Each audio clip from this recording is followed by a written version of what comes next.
What if the reason you struggle with wealth has nothing to do with money? What if the patterns of scarcity in your life are the result of something much deeper, something hidden within your unconscious mind? Carl Jung, the pioneering psychologist, taught us that the unconscious shapes our lives in ways we often don't realize. He said, "Until you make the unconscious conscious, it will direct your life and you will call it fate." Your beliefs, fears, and unresolved wounds, many passed down through generations, create invisible barriers to abundance. These unconscious patterns block your path to wealth, no matter how hard you work. True wealth isn't just about what you do, it's about who you are. It starts within. When you heal the fractured parts of yourself and integrate the unconscious, scarcity is not a punishment, but a message from your soul asking you to reclaim what has been denied.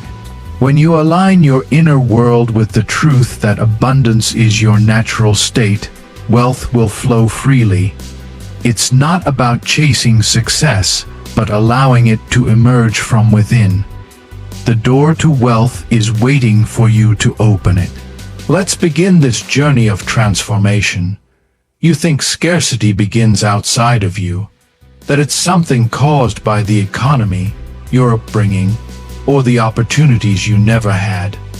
You look at your bank account and see numbers that dictate your worth. You look at others who have more and wonder what they did differently, what secrets they hold. But what if I told you that scarcity is not external at all? What if I told you that the true origin of scarcity lies hidden within your own soul? Most people live fragmented lives. They walk around in pieces, broken by experiences they never fully processed, torn apart by emotions they were taught to suppress, and haunted by thoughts they pretend not to hear. These broken fragments of the soul, when left unattended, create distortions in how you perceive the world. You begin to see lack where there is opportunity, danger where there is growth, and fear where there could be love. You project your inner wounds onto the world around you, and suddenly, life responds in kind. It shows you what you already believe, that you don't have enough, that you are not enough. This is how scarcity begins. Not in your wallet, not in your circumstances, but in the unseen fractures of your inner world. A person who feels fundamentally unsafe will always fear receiving. They will push away abundance, not because they don't want it, but because some part of them believes it isn't meant for them. It feels foreign, almost dangerous to the broken self. There is a comfort in the familiar pain, a strange safety in the struggle. So even when life hands you a breakthrough, you find a way to break it. Now, imagine a child who was constantly told they were too much or not enough. That child learns to shrink. They learn to survive by denying parts of themselves. Over time, they forget who they really are. They grow into adults who keep chasing more, hoping that something on the outside will finally fix what's broken inside. But money cannot mend what the heart has buried. Success cannot compensate for a soul that has been silenced. Until you address the source of the fragmentation, every effort to build wealth will feel like building on sand. You must understand this. The external world is not separate from you. It is an extension of your psyche, a canvas where your beliefs, your pain, your shadows all find expression. When your soul is broken, when you have disowned the parts of yourself that were hurt, ashamed, or dismissed, you leak energy, you lose clarity, you make decisions based not on wisdom, but on fear. And wealth does not respond to fear. It does not flow to the divided. It flows to the integrated, and this is not to shame you, but to awaken you. Because once you see the pattern, you can change it. Once you realize that the voice that says "I can't" is not truth, but trauma, you can begin to reclaim your power. The journey to wealth, then, becomes a journey of soul repair. It is the art of gathering your broken pieces, not with judgment, but with compassion. And as you do, something miraculous begins to happen. Your world changes, not because the world changed, but because you did. This is the invisible origin of scarcity. It is not in the numbers, but in the narratives. Not in the system, but in the self. And until you face the inner fragmentation, you will remain stuck in cycles of survival, forever seeking something that already lives within you. The soul must be made whole before it can receive. There is a part of you that you do not want to see. A part you've hidden, buried, locked away because somewhere along the way you were told it was wrong. Too angry, too needy, too selfish, too emotional. You were taught to show only what was acceptable and hide what wasn't. But what you repress doesn't disappear. It doesn't dissolve or fade. It waits. It waits in the dark corners of your psyche, shaping your life from behind the curtain.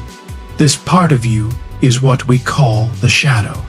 And here is what most do not realize. The shadow doesn't just influence your emotions or your relationships. It shapes your relationship with wealth. You may believe that you want success, that you are striving for abundance, that you are ready to receive. But if your shadow holds beliefs that contradict those desires, you will unconsciously block everything you claim to want. You will find yourself taking one step forward and two steps back, not because you lack discipline or intelligence, but because there is a war within you. One part of you wants to rise, while the other part is terrified of what that rise might mean.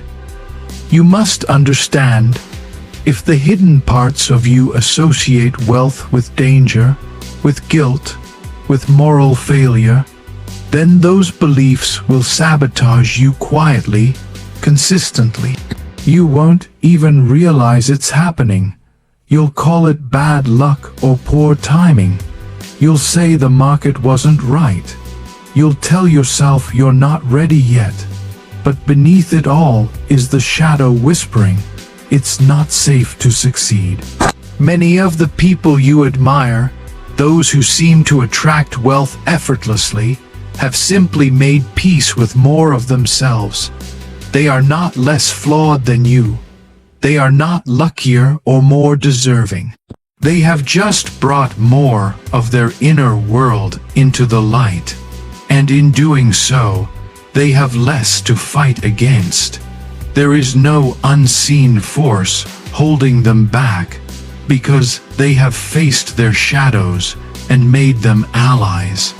When you reject parts of yourself, you give them power. The guilt you deny controls you. The shame you avoid dictates your worth. The anger you suppress erupts in self-sabotage. You cannot outrun what you refuse to acknowledge. And this is the painful truth. Until you face your shadow, it will cost you more than you can measure, not just in money, but in peace, in confidence, in freedom. The irony is that within the shadow lies the very gold you're seeking. The energy, the creativity, the power, it's all there. But you cannot access it without first being willing to see what lives in that darkness. And this is not an intellectual process. You cannot think your way into wholeness. You must feel, you must listen.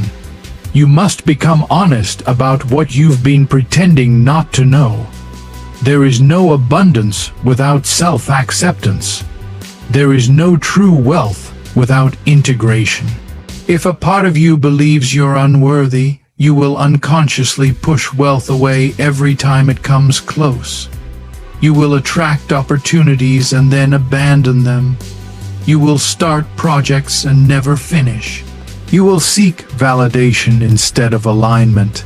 And you will keep wondering why nothing ever lasts, why success always feels just out of reach.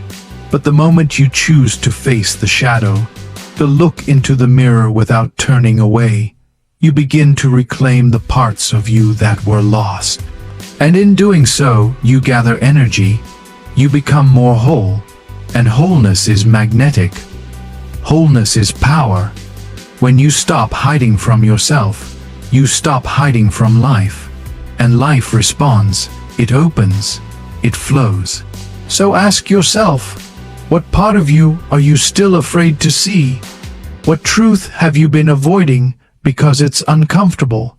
Because the very thing you fear may be the doorway to the life you've been asking for.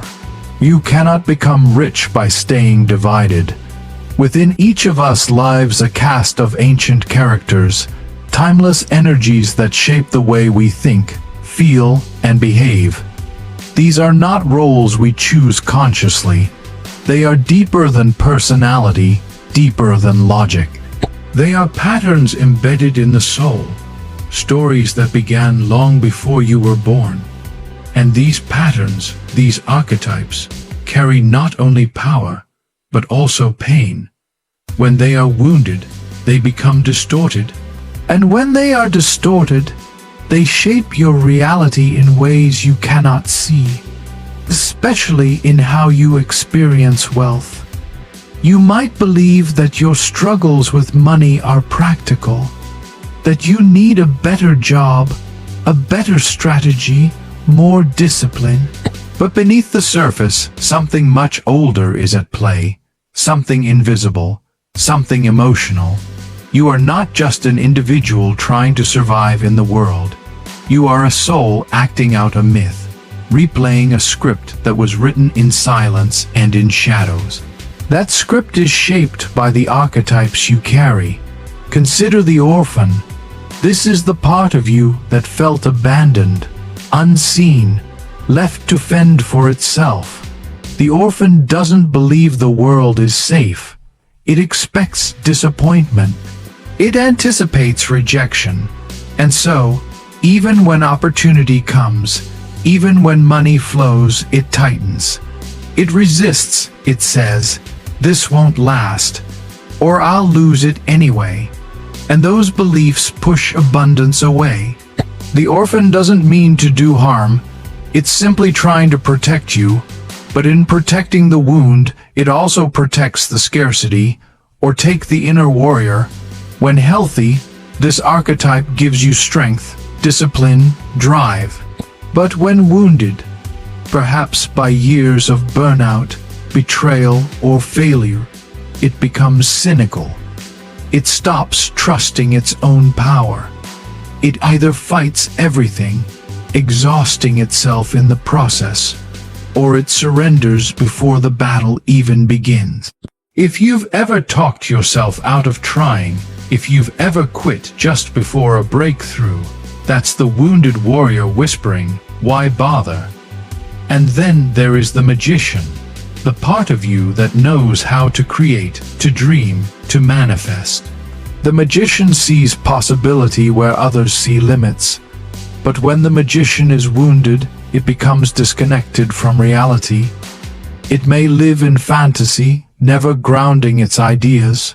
Or worse, it may stop believing in magic altogether. It says this is just how things are, and it gives up its power to create a new story. You must begin to understand, these archetypes are not just metaphors. They are psychological blueprints, and when they carry unhealed pain, they become the source of your inner sabotage.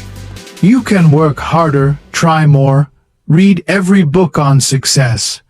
But if the inner orphan believes it's unworthy, if the wounded warrior has lost faith, if the broken magician has stopped dreaming, then no amount of effort will compensate for that internal resistance. The path to wealth, then, is not just about doing more. It's about remembering who you are beneath the pain. It's about finding the places where these ancient patterns have been distorted and bringing them back into alignment. That means facing the stories you inherited, not just from your family, but from culture, from history, from the collective unconscious. Stories like "I must suffer to succeed," or "if I have more, others will have less," or "good people don't care about money." These stories don't belong to you, yet they live inside you, and as long as they remain unexamined, they will direct your life. You must reclaim your archetypes, not as broken versions of themselves, but in their fullness. The orphan can learn to trust again. The warrior can rise with purpose. The magician can remember its power to transform. When these inner figures are healed, they no longer compete with your goals. They support them. They align with your vision, and in that alignment, your energy returns. Your clarity returns. Your capacity to receive expands. It is not enough to chase wealth. You must become the kind of soul who can hold it. And that means healing the myths you've been living, the unconscious roles you've been playing, the ancient wounds you've carried in silence. Because those wounds are not just emotional, they are energetic blocks. And until they are acknowledged, they will silently reject every gift life tries to give you. To change your wealth, you must change the story that lives inside you. We often imagine sabotage as something that comes from outside, something others do to us, something that fate throws in our path. But the most powerful form of sabotage is the one we never see coming, because it doesn't wear a mask of malice. It comes disguised as logic, caution, even care. It comes from within, and it is born not from hatred or weakness, but from a place far more subtle, fear disguised as protection. The ego, in its effort to shield the wounded soul, becomes the architect of limitation. It builds walls not out of cruelty, but out of habit. It convinces you to play small, to wait, to hesitate, not because it wants you to fail, but because it fears what success might awaken. If you've spent years, even decades, believing that you are not enough, the idea of suddenly becoming more visible, more powerful, more wealthy, feels dangerous. Not because it is, but because it threatens the identity the ego has built around your pain. You see, the ego is not evil. It is simply outdated. It was created to help you survive moments you didn't yet have the tools to understand. But what helped you survive as a child now keeps you stuck as an adult. You learned to stay quiet to avoid punishment. You learned to be agreeable to stay loved. You learned to dim your light so others wouldn't feel threatened. And now, those same habits, those once necessary strategies, are strangling your future. Have you ever noticed how you procrastinate when things begin to go well? Or how you suddenly feel tired or overwhelmed right before an important breakthrough? These are not random reactions. They are the ego's last-ditch efforts to pull you back into familiar territory. Because to the unhealed parts of you, unfamiliarity equals danger. Even when that unfamiliarity is growth, it becomes clearer when you examine your patterns. How often do you start something new? An idea, a business, a relationship, only to back away the moment it begins to succeed? How often do you undercharge for your gifts?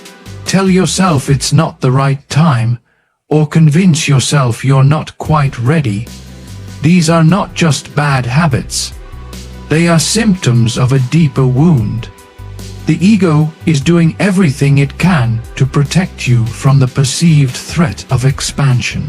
But understand this: what the ego calls protection, the soul experiences as confinement. The soul does not want safety, it wants truth, it wants fullness, and it wants to live without the constant tug-of war between who you were told to be and who you really are. Until you address the ego's fear, it will always create friction between your desires and your results. You'll find yourself working hard and getting nowhere, pushing forward while something invisible pulls you back. And what is the fear, really? Often, it is not a fear of failure, but a fear of transformation. Because transformation requires death. The death of the old self, the death of the mask, the death of the identity that kept you small. The ego resists this death, not because it hates you, but because it believes it is you. So when you try to grow, it panics. It whispers warnings. They'll leave you. They'll laugh at you. You'll lose everything. And you believe those warnings because they sound so much like your own voice. But they are not truth. They are echoes of the past. And until you confront those echoes, until you listen without obeying, until you see the fear for what it is, you will keep building castles on sand. You will keep creating only to collapse. You will keep reaching only to retreat.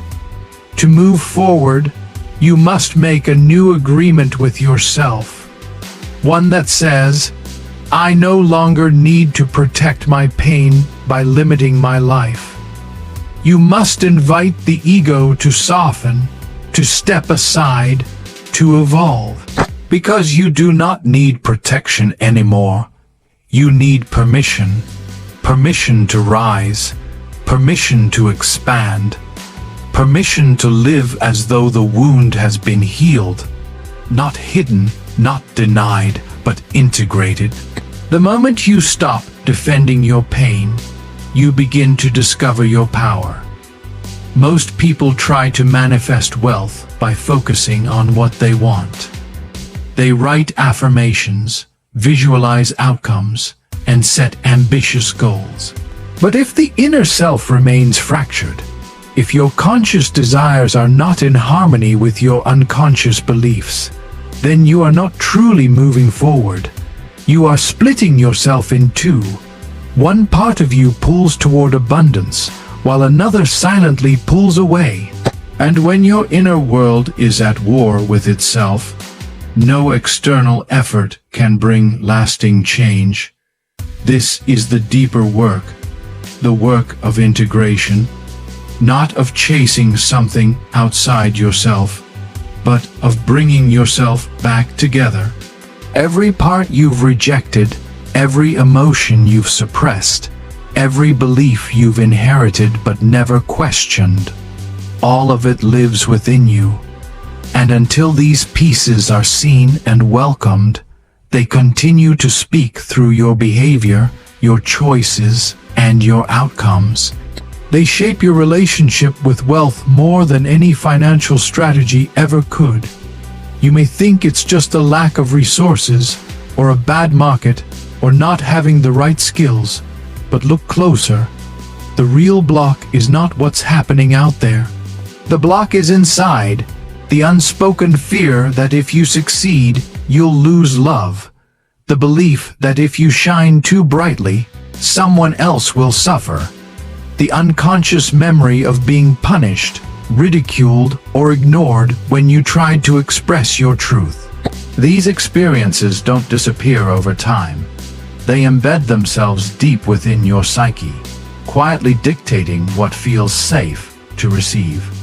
So you set goals, but deep down, you don't feel worthy of the rewards. You want wealth, but you believe you'll be judged for having it. You dream of freedom, but fear that freedom will leave you alone. This is the contradiction that creates stagnation. A divided self trying to reach wholeness by force.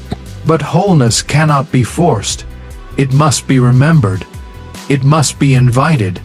And that is what integration truly is, bringing all parts of you into the light without shame, without resistance. It is the act of turning toward the very things you thought you had to escape in order to become successful. Because the truth is, you don't need to become someone else to be wealthy. You need to remember who you were before the world taught you to doubt your power. This path is not always easy. There will be resistance. Not because you are doing something wrong, but because you are healing something old. The voices of the past will rise. Those inner critics, those protective parts of you that learned to brace for disappointment. But if you listen closely, you'll notice something. These parts don't actually want to hurt you. They want to be heard. They want to be held. And once they are, they lose their grip. They soften. And you begin to move more freely, not because you pushed harder, but because the friction within you has dissolved.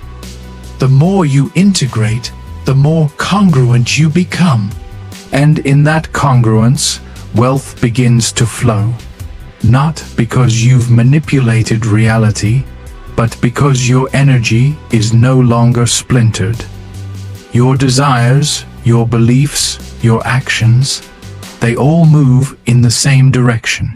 You become clear, focused, magnetic. Life responds not to your surface words, but to the deep coherence of your being. When that coherence is present, abundance does not feel like something you have to chase. It feels like something that meets you where you are. This is why inner alignment is not optional. It is essential, because misalignment breeds scarcity. It causes confusion, delays, missed opportunities. It's not enough to say you're ready for more. You have to become the person who can hold more. And that becoming happens through integration. Not perfection, not performance, but presence. Radical presence with all of who you are, even the parts you were taught to hide. When you stop exiling pieces of yourself, you reclaim the power they've been carrying. The strength you buried with your anger, the wisdom you buried with your shame, the creativity you buried with your fear. And slowly, you begin to see that what you were seeking outside of you has always lived within you. It just needed space to return. Abundance is not something you earn. It is something you allow when you become whole.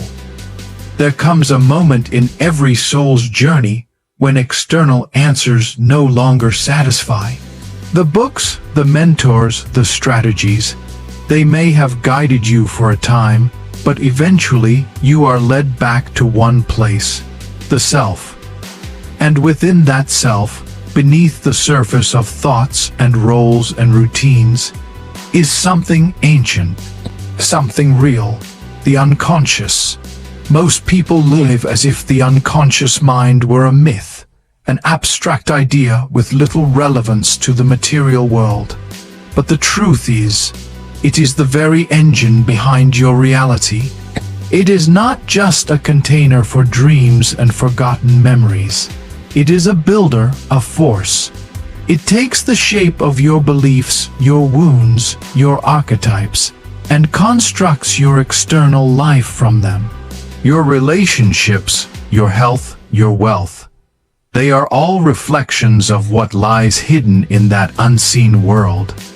You may think your financial situation is the result of circumstance or effort. But if you look deeper, you'll see it's often the product of unspoken agreements you've made with yourself. Agreements formed in silence long ago, when your nervous system was still soft, and your sense of self still forming. These agreements sound like, if I have too much, I'll be alone, or if I succeed, I'll be punished, or even, if I receive, someone else must go without. They live in the unconscious, not as thoughts, but as truths. And because they're unconscious, they remain unquestioned. You live by them without knowing they exist. This is the invisible origin of scarcity. It is not just economic or situational. It is psychological. It is energetic. Scarcity is a frequency, and it emanates from unexamined pain. If you carry deep guilt, you will unconsciously repel abundance. If you carry shame, you will make yourself invisible. If you carry unresolved grief, you may sabotage joy because it feels unfamiliar, unearned. These aren't flaws in your character. They are signs of disconnection. The unconscious is not your enemy, but if you refuse to know it, it will rule you. So how do you shift this?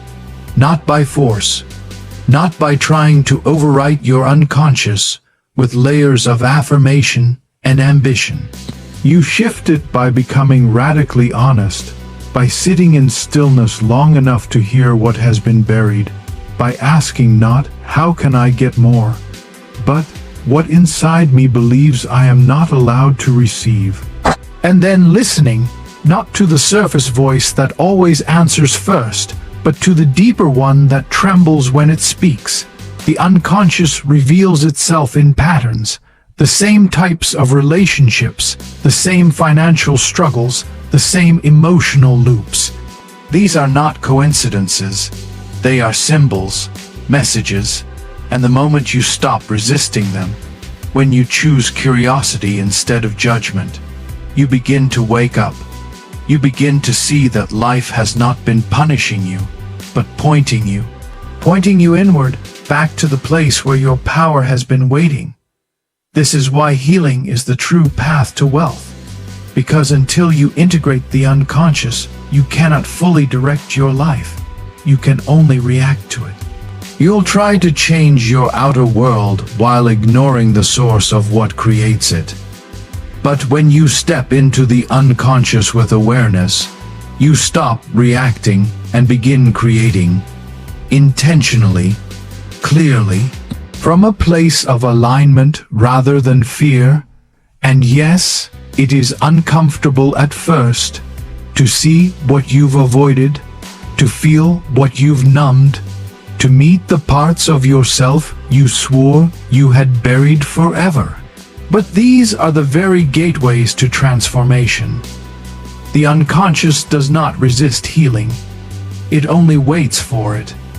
It waits for you to stop pretending, to stop performing, and to finally listen. Once you begin that dialogue, everything changes. You stop working against yourself. Your efforts become fluid. Your desires no longer feel like distant fantasies, but natural extensions of who you are. Wealth becomes less about accumulation and more about expression. And when that shift occurs, when your unconscious is no longer filled with conflict, but with coherence, then the external world begins to mirror that peace. You don't need to force your way into abundance. You need to become the version of yourself who no longer blocks it. If this touched your heart,